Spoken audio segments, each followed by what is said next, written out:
I'm here with Tim Jeal and Christopher Ondaatje to talk about their recently published books, Explorers of the Nile, The Triumph and Tragedy of a Great Victorian Adventure, and The Last Colonial, Curious Adventures and Stories from a Vanishing World.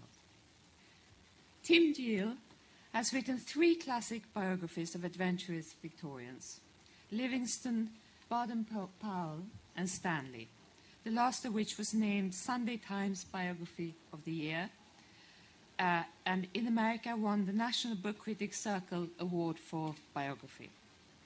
His 3 biographies were all listed as notable books of the year by the literary editors of the New York Times and the Washington Post. Tim's fascination with Africa dates back to the 1960s.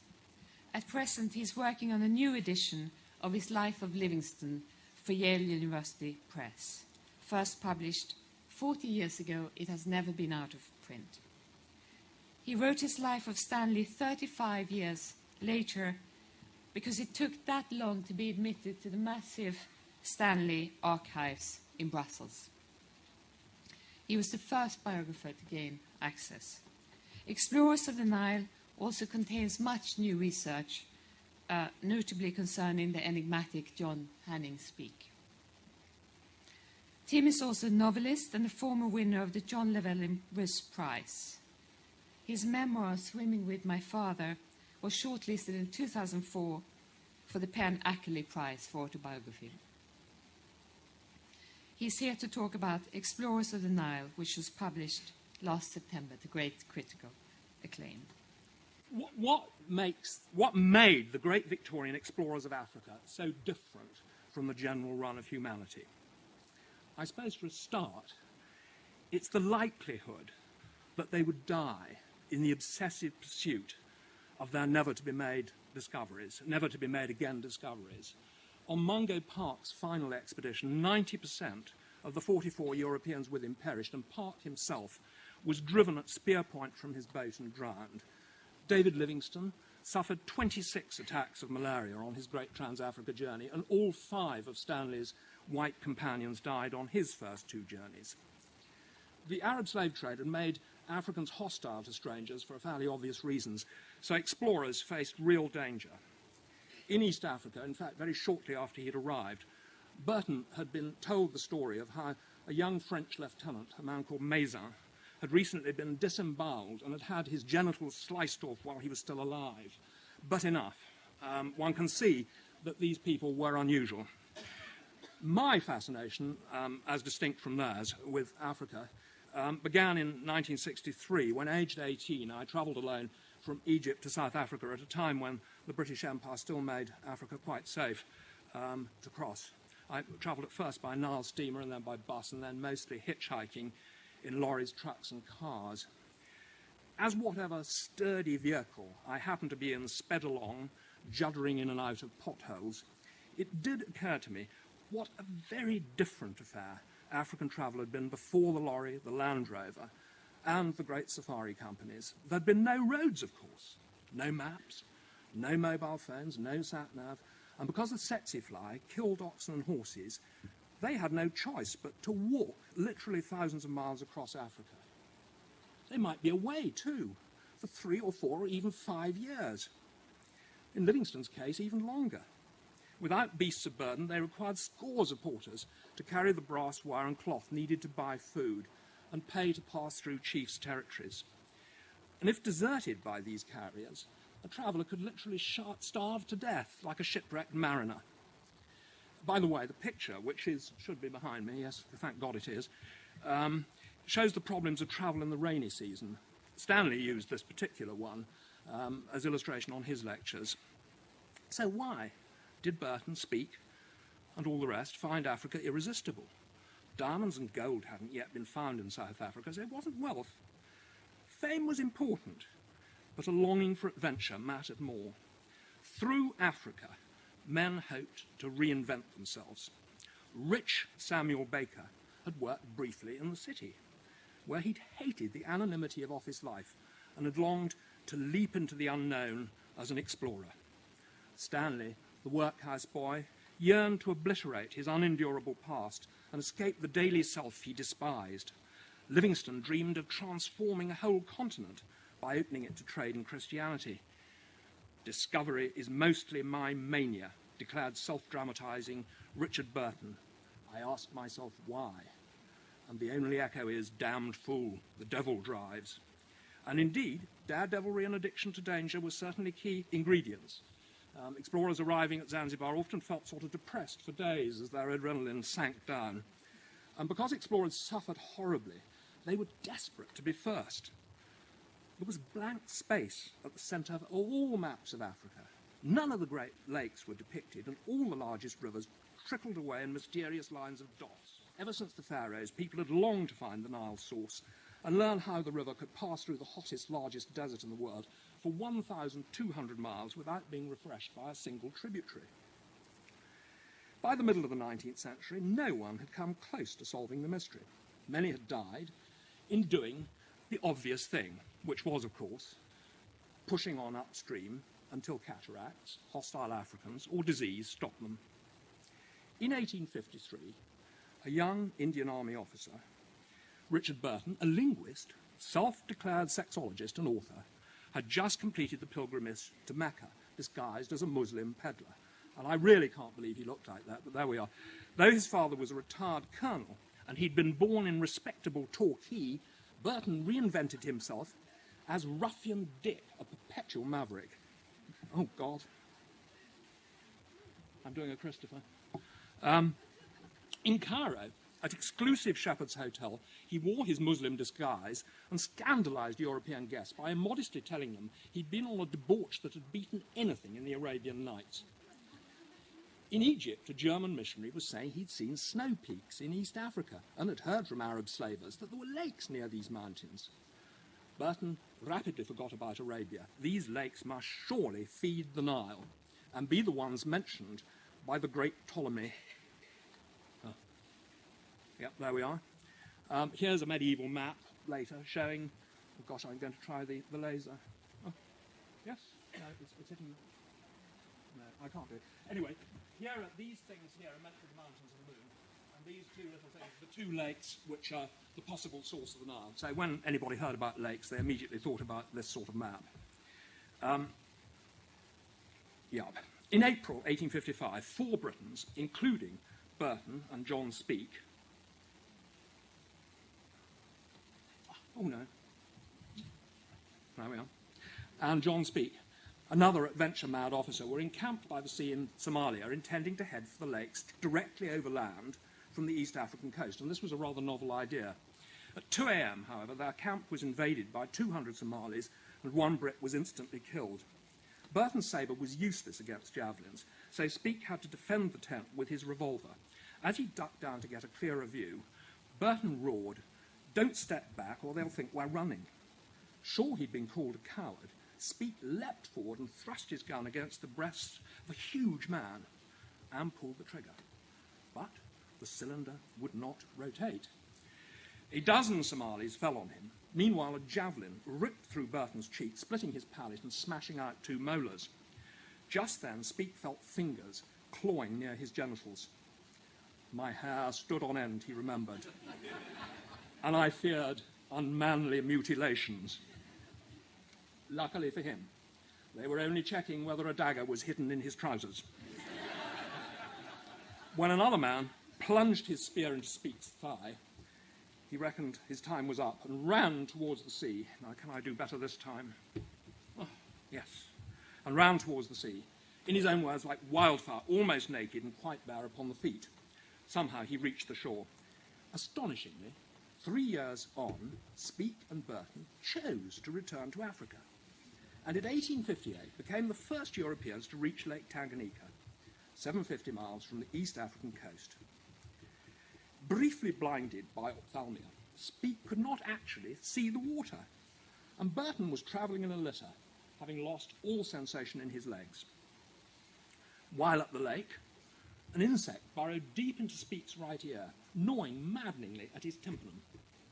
He poured in melted butter and even thrust in a penknife, which killed it, but left him deaf on that side of his head. The duo needed to reach the north end of the lake to see if a river flowed out towards the Nile. Burton wrote, "Wealth, health, even life was to be risked for this prize." But only hours from their objective, the African owner of their vessel ordered his paddlers to turn back to avoid a fight with local Warundi. Burton was too ill to object. In fact, he'd had enough of canoe travelling, in his own words, so they would have to return another year, he told Speke, who was absolutely mortified. So he volunteered to find a lake 200 miles to the northeast, said by local Arabs, who'd not actually seen it, the ones he talked to anyway, to be bigger than Lake Tanganyika. With Burton still sick, Speke went on alone, becoming the first white man to reach Africa's largest lake, which he called Victoria.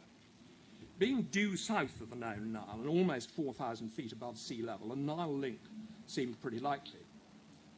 But when told this, a jealous Burton roared that Speke had not proved that his lake had a north-flowing outlet or was even a single sheet of water, and Burton was right.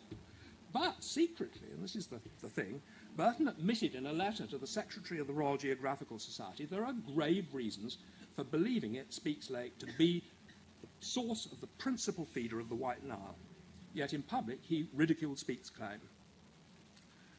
On returning home, Burton submitted a plan for reaching the source via Somalia. But because he was so weak and his proposed route was unrealistic, the RGS decided to send Speke to Africa with a new companion. No? Yeah, okay, very good. Another soldier, James Grant, to explore the large lake and find its outlet. Burton never forgave what he unjustly called Speke's betrayal in not returning with him. And though Speke had made all the scientific observations for longitude and latitude, Burton would write, "I opened the way and did the whole work of opening the continent," which I think really, in the circumstances, was quite a claim for a man who'd been carried for 1,000 miles. In 1862, Speke reached Uganda as its first white visitor. And there he is, being received by Mateza. Actually, it's slightly ahead in time, because he's with his companion, who actually didn't arrive straight away. And in fact, Speke went to the main outfall of Lake Victoria without Grant, who was extremely ill at the time. He had an ulcerated leg, in fact, which detained him en route for months. And Speke had the kind of cough that keeps you up all night, and his liver hurt like hell. But anyway, he found this unspectacular waterfall on the northern bank of Lake Victoria. And he was absolutely certain that this was the source of the Nile. But he hadn't actually proved that he was looking at the same water he'd seen several years earlier when he'd been on the southern side of it. And until someone sailed round it, the truth was going to remain unknown. In England, Speke and Grant were welcomed home as heroes. But when Burton again rubbished his claim to have found the Nile's source, and Livingstone joined in this time, his reputation collapsed. Just before he was due to debate in public with Burton in Bath, he went out shooting birds with a cousin who lived nearby. Climbing over a low wall with his gun at half-cock, he accidentally shot himself under the arm, severing his coronary arteries. Although the angle of the wound made suicide impossible, Burton said Speke had killed himself because scared he would lose the Nile debate. And I honestly have to ask you that if you wish to kill yourself by shooting, you would not try to do so under the armpit while walking over a low wall. In 1863, while coming down the Nile towards Egypt, Speke had met near Juba a rich acquaintance, Samuel Baker. Hopefully, no, that's Mrs. Baker, well, Mrs. Baker to be, who, despite being a widower with 4 motherless daughters at home, had dreamed for years, rather inappropriately, of becoming an African explorer. Baker had hoped, if Speke had died, to go on south and find the source himself. Though vexingly alive, Speke generously told him about an important undiscovered lake northeast of Victoria, only 250 miles away. Accompanied by his teenage mistress, Florence Fonsasse, whom he had bought or abducted from a Bulgarian slave market, Baker was crossing a swamp, bridged by a trembling web of aquatic plants, when he turned and saw Florence sinking gradually through the weeds while her face was distorted and purple. For 4 days she lay unconscious. Baker dug her grave. Amazingly, on the 5th day she opened her eyes and began to recover. In March 1864 they reached the lake, and Baker claimed that his Lake Albert, as he called it, was larger and more important than Speaks Victoria. In fact, it was neither. By the time Baker came home, David Livingstone, you've seen him before, the first European to have crossed the continent from coast to coast, had been sent to Africa by the Royal Geographical Society to determine whether Speke or Burton was right and where Baker's Lake fitted in. Though a former missionary, Livingstone was absolutely no saint. He prided himself on travelling beyond other men's line of things. He believed the source lay far to the south, and in March 1870, after suffering from flesh-eating ulcers and mass desertions, he stood on the banks of a mighty river 250 miles west of Lake Tanganyika and 1,000 miles from any coast. But before he could buy canoes from local Arab slave traders to see if this river became the Nile, he witnessed a massacre of 400 women and children. Because his remaining porters now refused to travel any further, and because he could no longer endure travelling with Arabs, as he had been doing earlier, he was compelled to return to Ujiji on Lake Tanganyika. And at journey's end, after several narrow escapes, yes, well, you had a fleeting glimpse of Stanley, yes? I think I'm going to leave him up, because subliminally you saw that he was threatened with spears, David Livingstone, which is much more effective than a more straightforward thing. But on a hill nearby, he gets back home, he's desperately ill, and all his stores have been stolen. So he thinks that it's the end of his whole enterprise, poor Livingstone, and he's been at it for 7 years, so you can imagine how he feels. Yes. Is that better? Yes. Right. But on a hill nearby, an illegitimate 30-year-old journalist and former workhouse boy was encamped. Born John Rowlands in North Wales, but now pretending to be Henry Stanley from Missouri, where he'd recently lived, Stanley probably never asked the famous question, Dr. Livingstone, I presume. The page where it should have been written had been torn from his diary, and it was not mentioned in Livingstone's diary either. Stanley himself had had the brilliant idea of interviewing for the New York Herald this world-famous man who had vanished into the interior 5 years earlier. These two prickly individuals gelled and travelled with surprising ease to the tip of Lake Tanganyika, where they found the river flowed in. So the Nile source therefore had to be Speaks Victoria and its feeders, or Livingstone's Lualaba. The fatherless Stanley quickly grew close to the older Livingstone. Despite intolerance and vanity, Livingstone was a man of deep convictions and a sense of humour. His smile, he said, was like that of an old tippo due to his lost teeth, and overall he was, he insisted, a dreadful old fogey. When Stanley very reluctantly left his honorary father to break his amazing story, Livingstone headed south to follow the Lualaba. He would die in 1873 in the swampy headwaters of that river of blood loss, malaria, and an obstructed colon. He travelled on till almost his last day and was in such pain that his men couldn't lift him from his litter. So the wall of his hut had to be breached so he could be taken out without being lifted from his bed. It is not all pleasure, this exploration, he recorded sublimely at this time. After his death, the source became a huge story again, and Stanley persuaded James Gordon Bennett, the owner of the New York Herald, to send him back to Africa to see whether Livingstone or Speke had found the source. To do so, Stanley had to attempt a 7,000-mile journey dwarfing all earlier expeditions. And there it is, you get an idea from one side of Africa to the other, round Lake Victoria, round Lake Tanganyika, if possible up to Albert, and then all the way down the Congo. An amazing journey. He left with 228 followers, about 20 wives and children as well. And before reaching Lake Victoria, 62 had already died of disease or had been deserted or killed by Africans. And 2 of his 3 English companions had succumbed to disease. One of them would drown later. Slave dives were already on the lake, and local tribes hated strangers. But Stanley dared sail around Victoria in a small boat crewed by 11 men, risking being surrounded by hostile canoes and killed. He travelled 1,000 miles in all in this boat. And he found this one outflow, Speke's outflow. By mid-October 1876, Stanley was 450 miles to the southwest on the banks of the Lualaba, Livingstone's river. No white man or Arab had ever travelled beyond this point, and Stanley wrote, I can die, but I will not go back. I wish I could do an American southern accent with Welsh undertones, I really do. In 2 or 3 days, we shall begin the great struggle with this mystery. I cannot tell whether I shall reveal it in person or whether it will be left to my dark followers. A chain of 7 cataracts obliged him and his men to drag their boats overland, increasing their vulnerability to attack. I pen these lines, he wrote at this time, with half a feeling that they will never be read by another white person. Day and night we are pained with the awful drumming which announces our arrival. On 7 February, the river turned west, away from the north, and Stanley for the first time heard it referred to as Ikuta ya Congo. This was conclusive. The Lualaba was the Congo and not the Nile. Speke's case was proved, and Burton's and Livingstone's was destroyed. Stanley was glad for Speke's memory, but sad for Livingstone's.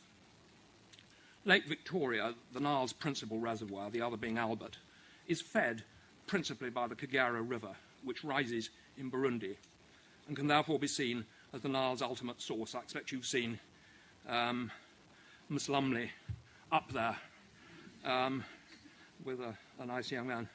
It's currently disputed which of the Kagera's 2 branches is the main one, and this is in truth a real problem, because it's not just southerliness that's important in these matters, it's also volume of water and length. And unfortunately, with each expedition that goes down one branch or the other, one being called the Rukara, the other the Rufubu, you get different measurements, and this is a real difficulty for it. Also, there is another problem with suggesting that the Kagera is the principal source of the Nile, because there is an intervening 150 miles of Lake Victoria between where the Kagera flows in and where Speke's outlet flows out. So can you have a river which is not continuous? Only from Speke's Ripon Falls outflow does the Nile receive its name and assume a defined and continuous course. And I would also have problems in awarding this prize to people other than those who in the 25 years worked out the entire African watershed, where all the lakes were, where the rivers went, which directions they flowed into them and out of them, and a vast amount of tramping and all the rest of it. A couple of Germans called Baumann and Kant did the work on the Kagera and found the sources of each, but of course people have found new sources since then. And I really don't think their achievement is comparable to Speke's and Burton's and Livingstone's and Stanley's. I mean, just look at that journey. When Stanley reached the coast, only 112 of the 228 men were left. He'd lost a third of his body weight, and he'd also lost his fiancée, although he didn't know that yet. She hadn't waited for him, but had gone off with a rolling stock millionaire. When Stanley reached the coast, only 112 of the 228 men were left, and that is a shocking statistic. In unveiling the Nile's secrets, he had shown that the laurels belonged to Speke, but the damage done by Burton's 12-year belittlement would never be put right. Having denigrated Speke in 3 high-profile books, Burton waited 4 years to bury his climb down in an obscure publication. And because Burton is such a wonderful, wicked, sexy person who shocks the respectable, and because he wrote savagely amusing letters and made unexpurgated translations of the Kama Sutra, he remains a figure of immense fascination today, ideal for naughty TV docs like Rupert Everett's. Speke was no self-publicist, poor chap, and unlike Burton, enjoyed the company of Africans much as Livingstone had done. Burton disliked Africans very much. Speke also relished the immense privilege of entering the kingdom of Buganda as the first European ever to have done so. Believe me, I'd raise a glass to him and all the others, including Burton, if I only had one in my hand.